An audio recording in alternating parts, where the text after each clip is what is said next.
नमस्कार दोस्तों, प्रस्तुत है संकट चतुर्थी की व्रत कथा। दोस्तों, इस व्रत में 4 कथाएं पढ़ी जाती हैं, जिसमें से पहली कथा के अनुसार एक बार एक गांव में एक अंधी महिला अपने बेटे और बहू के साथ रहती थी और वो भगवान गणेश की बहुत बड़ी भक्त थी। उसकी भक्ति से प्रसन्न होकर भगवान उसके सामने प्रकट हुए और उसकी इच्छा पूरी की। उलझन में महिला ने उत्तर दिया कि उसे संदेह था कि क्या पूछा जाए। इस पर भगवान उसे अपने बेटे और उसकी पत्नी से सलाह लेने की सलाह दी। ऐसा करते हुए उन दोनों ने अपनी अपनी जरूरतें उसके सामने रखी। बेटे ने धन दौलत मांगी तो पत्नी ने बेटा मांगा। हालांकि उसने अपने पड़ोसियों से भी सुझाव मांगे और उन्होंने सुझाव दिया कि वह उसकी आंखों की रोशनी मांगे। आखिरी सलाह उसे सबसे ज्यादा पसंद आई, लेकिन वो ये भी जानती थी कि अगर उसने वो नहीं मांगा जो उसके बेटे और उसकी पत्नी ने मांगा था, तो वो परेशान हो जाएंगे। अतः वो सारी रात यही सोचती रही कि उसे भगवान से क्या मांगना चाहिए। जब अगले दिन भगवान गणेश उसके सामने प्रकट हुए, तो उसने उनसे कहा कि वो चाहती है कि वो स्वस्थ होकर अपने पोते को जीवन की सभी सुख सुविधाओं के साथ देख सके। इस पर भगवान गणेश ने कहा कि उन्होंने बुद्धिमानी से वो सब कुछ मांग लिया जो एक व्यक्ति चाहता है। वादे के मुताबिक उसने जो कुछ भी मांगा उन्होंने उसे दिया। इस घटना के बाद महिलाएं अपने बच्चों के लिए सकट गणेश चतुर्थी का व्रत रखने लगीं। सकट चौथ की दूसरी कथा के अनुसार एक शहर में देवरानी और जेठानी रहती थीं। देवरानी गरीब थी और जेठानी अमीर थी। देवरानी हमेशा गणेश जी की पूजा और व्रत करती थी। देवरानी का पति जंगल से लकड़ी काटकर बेचता था। देवरानी घर का खर्च चलाने के लिए जेठानी के घर काम करती थी और शाम को बचा हुआ खाना लेकर जाती थी। माघ महीने में गणेश जी का व्रत सकट चौथ देवरानी ने रखा। उसके पास पैसे नहीं थे, इसलिए उसने तिल और गुड़ लाकर तिलकुट्टा बनाया। पूजा करके तिल चौथ की कथा सुनी और जेठानी के यहाँ काम करने चली गई। सोचा शाम को चंद्र को अर्घ्य देकर जेठानी के यहाँ से लाया खाना और तिलकुट खाएगी। शाम को जब जेठानी के घर खाना बनाया, तो उसने जेठानी का व्रत होने के कारण सभी ने खाना खाने से मना कर दिया। अब देवरानी ने जेठानी से बोला, आप मुझे खाना दे दो जिससे मैं घर जाऊं। इस पर जेठानी ने कहा कि आज तो किसी ने भी खाना अभी तक नहीं खाया है, तुम्हें कैसे दे दूं? तुम सवेरे ही बचा हुआ खाना ले जाना। देवरानी उदास मन से घर चली आई। देवरानी के घर पर पति बच्चे सब आस लगाए बैठे थे कि आज तो त्योहार है, इसलिए कुछ पकवान आदि खाने को मिलेगा। लेकिन जब बच्चों को पता चला कि आज तो रोटी भी नहीं मिलेगी, तो बच्चे रोने लगे। उसका पति भी क्रोधित हो गया और कहने लगा कि दिन भर काम करने के बाद भी वह 2 रोटियां नहीं ला सकती। वह बेचारी गणेश जी को याद करती हुई रोते रोते पानी पीकर सो गई। उस दिन सकट मैया बूढ़ा माता का रूप रखकर देवरानी के सपने में आई और कहने लगी, सो रही है या जाग रही है? वो बोली, कुछ सो रहे हैं, कुछ जाग रहे हैं। बुढ़िया बोली, भूख लगी है, खाने के लिए कुछ दे दो। देवरानी बोली, क्या दूं? मेरे घर में तो अन्न का एक दाना भी नहीं है। जेठानी बचा खुचा खाना दे देती थी, आज वो भी नहीं मिला। पूजा का बचा हुआ तिलकुट्टा छीके में पड़ा है, वही खा लो। सकट माता ने तिलकुट खाया और उसके बाद कहने लगी, निमटाई लगी है, कहाँ निमटे? उसने कहा, ये खाली झोपड़ी है, आप कहीं भी जा सकती हो, जहाँ इच्छा हो वहां निमट लो। फिर सकट माता बोली, अब कहाँ पोंछूं? अब देवरानी को बहुत गुस्सा आया कि उन्हें कब से परेशान किए जा रही हैं। सो बोली कि मेरी साड़ी से पोंछ लो। देवरानी जब सुबह उठी तो ये देखकर हैरान रह गई कि पूरा घर हीरे और मोतियों से जगमगा उठा था। उस दिन देवरानी जेठानी के घर काम करने नहीं गई। जेठानी ने कुछ देर तो राह देखी, फिर बच्चों को देवरानी को बुलाने के लिए भेज दिया।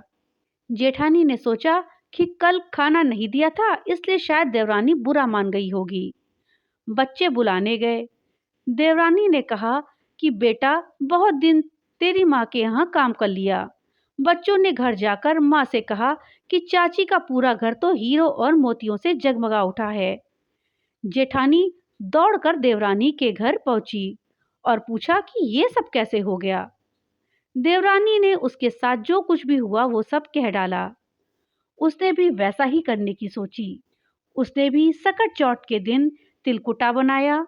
रात को सकट माता उसके भी सपने में आई और बोली, भूख लगी है, मैं क्या खाऊं? जेठानी ने कहा कि आपके लिए छीके में रखा है, फल और मेवे भी रखे हैं, जो चाहे खा लो। सकट माता बोली, अब कहाँ निपटें? जेठानी बोली, मेरे इस महल में कहीं भी निपट लो। फिर उन्होंने बोला कि अब कहाँ पोंछूं? जेठानी बोली, कहीं भी पोंछ लो। सुबह जब जेठानी उठी तो घर में बदबू गंदगी के अलावा कुछ भी नहीं था। ये देखकर जेठानी को बहुत गुस्सा आया। उसने सोचा, जरूर ये देवरानी का ही किया धरा है। वो देवरानी के पास गुस्सा करते हुए पहुंची और बोली, ये तुम्हारी वजह से मेरे घर में हुआ है, ये तुमने क्या कर दिया? उस पर देवरानी बोली, देखो, हमारे पास कुछ भी नहीं था और हमने व्रत किया और सच्चे हृदय से माता से कहा, इसलिए माता ने खुश होकर हमें सब कुछ दिया। और आपके पास तो पहले से ही सब कुछ धन धान्य था और आपने नाटक करते हुए माता से सब कुछ मांगा, इसीलिए आपके पास जो था वो सब खत्म हो गया।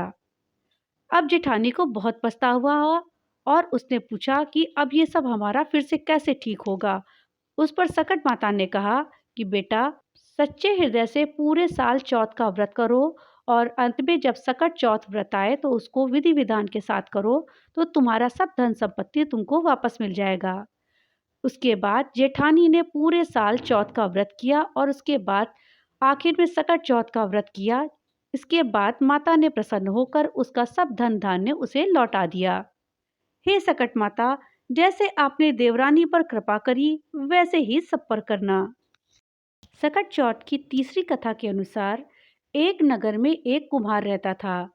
एक बार उसने मिट्टी के बर्तन बनाए और आवा में डाल दिया, लेकिन वो पके नहीं। ये देखकर कुम्हार परेशान हो गया और राजा के पास पहुंचा और अपनी समस्या बताई। इसके निदान के लिए राजा ने राज्य के पुरोहित को बुलाया और पुरोहित से ऐसा होने के पीछे की वजह जाननी चाहिए। इस पर पुरोहित ने कहा कि यदि रोजाना आवा लगाने से पहले गांव के एक घर के एक बच्चे की बलि दी जाए, तब ये आवा रोज पकने लगेगा। राजा ने इस सलाह पर मुहर लगा दी और ऐसा करने का आदेश दे दिया। अब रोज प्रत्येक परिवार में से एक बच्चे की बलि दी जाने लगी। कुछ दिनों के बाद एक बुढ़िया के लड़के की बारी आई। वो अपने लड़के की बलि के नहीं देना चाहती थी, क्योंकि वो लड़का ही बुढ़िया के बुढ़ापे का सहारा था। बलि के दिन सकट चौथ भी थी। इस पर बुढ़िया ने बेटे को बलि के लिए भेजने से पहले एक सकट की सुपारी और दूब देकर कहा कि तुम भगवान गणेश का नाम लेकर के आवा में बैठ जाना, सकट माता तुम्हारी रक्षा करेंगी। इसके बाद जब बुढ़िया के बेटे को आवा में बिठाया गया, तब बुढ़िया अपने बेटे की रक्षा के लिए पूजा पाठ करने लगी।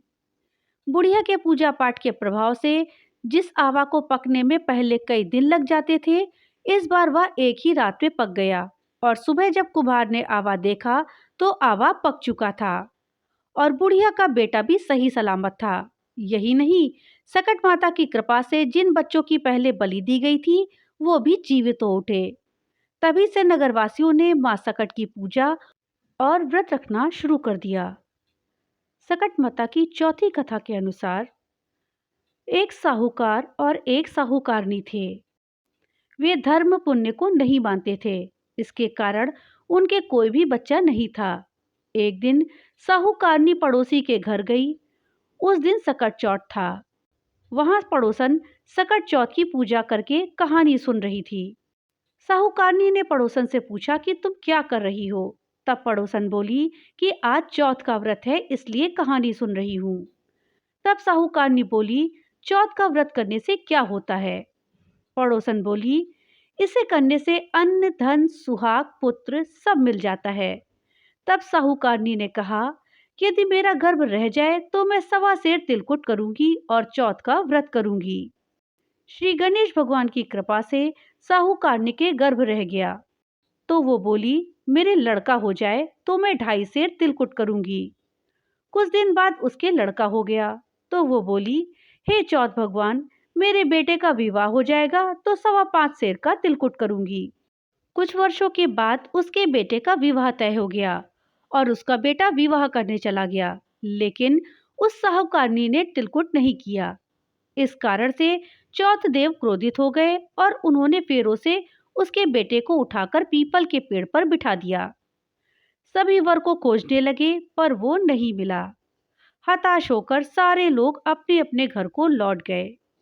इधर जिस लड़की से साहूकारनी के लड़के का विवाह होने वाला था, वो अपनी सहेलियों के साथ गणगौर पूजा करने के लिए जंगल में दूब लेने गई। तभी रास्ते में पीपल के पेड़ से आवाज आई, ओ मेरी अर्धव्याही। ये बात सुनकर जब लड़की घर आई, उसके बाद वो धीरे धीरे सूखकर कांटा होने लगी।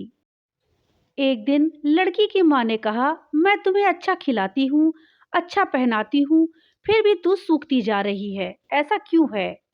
तब लड़की अपनी माँ से बोली कि वह जब भी दूब लेने जंगल में जाती है तो पीपल के पेड़ से एक आदमी बोलता है कि ओ मेरी अर्धब्याही। उसने मेहंदी लगा रखी है और सेहरा भी बांध रखा है। तब उसकी माँ ने पीपल के पेड़ के पास जाकर देखा, यह तो उसका जमाई ही है। तब उसकी माँ ने जमाई से कहा, यहाँ क्यों बैठे हैं? मेरी बेटी तो अर्धब्याही की कर दी, और अब क्या लोगे? साहूकारनी का बेटा बोला, मेरी माँ ने चौथ का तिलकुट बोला था लेकिन नहीं किया, इसलिए चौथ माता ने नाराज होकर यहाँ बैठा रखा है। यह सुनकर उस लड़की की माँ साहूकारनी के घर गई और उसने पूछा कि क्या तुमने सकट चौथ का कुछ बोला था? तब साहूकारनी बोली, तिलकुट बोला था। उसके बाद साहूकारनी बोली, मेरा बेटा घर आ जाए तो 2.5 मन का तिलकुट करूंगी। इससे श्री गणेश भगवान प्रसन्न हो गए और उसके बेटे को फेरों पे लाकर बैठा दिया। बेटे का विवाह धूमधाम से हो गया। जब साहूकारनी के बेटा एवं बहू घर आ गए, तब साहूकारनी ने 2.5 मन के तिलकुट किया और बोली, हे चौथ देव, आपके आशीर्वाद से मेरा बेटा बहू घर आए हैं, जिससे मैं हमेशा तिलकुट करके व्रत करूंगी। इसके बाद सारे नगरवासियों ने तिलकुट के साथ सकट माता का व्रत करना प्रारंभ कर दिया। हे सकट चौथ, जिस तरह से आपने साहूकारनी को बेटे और बहू से मिलवाया, वैसे ही हम सबको मिलवाना। बोलो सकट चौथ की जय, श्री गणेश देव की जय।